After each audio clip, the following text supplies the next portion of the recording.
This is Steve Koster with Espresso Engineering. We're here in Pittsburgh at the IEEE EMC Symposium. This afternoon we get a chance to stop into the Pearson electronics booth and talk to Jeff. Jeff, how you doing today? I'm doing well, thank you. Very good. What's going on with Pearson these days? Well, Pearson is a manufacturer of precision wideband current probes used for AC current measurements. We're located in Palo Alto, California, where we manufacture all of our current probes. Our probes are used for a variety of AC measurements, sine wave, pulse, surge, transient lightning strikes, and specifically for this show, EMI current measurements. We have about 35 models that we make for stock here, and this is some of our fixed toroid designs where we have BNC connectors, 2-inch aperture on here, and then a smaller aperture, which is a 1/2-inch aperture, and a variety of different models.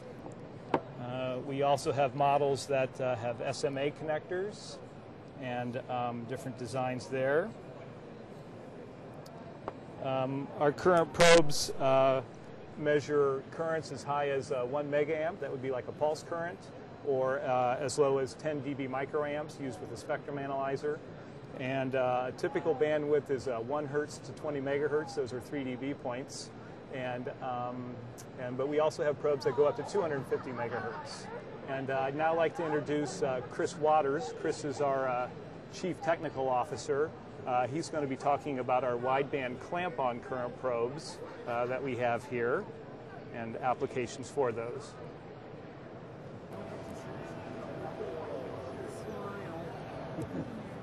Yeah. Here, I want to talk a little bit about the clamp-on probes that we have and how they're applied to EMI testing, which is the subject of electromagnetic compatibility here at the show.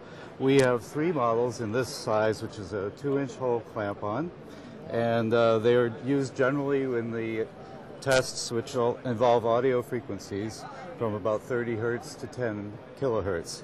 And this would be the MIL STD 461 CE 101 testing.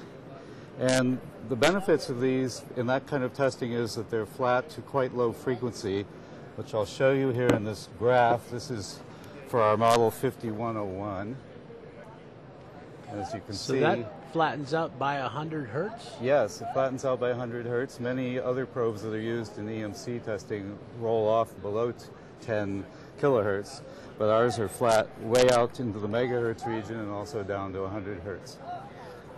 Now, another area where we do EMC testing would be in the CS 114, 115, and 116 testing, and that can go out as high as 200 megahertz, for which we would use these small clamp-on units, and they are very handy. They're easy to open and close and clip onto wires.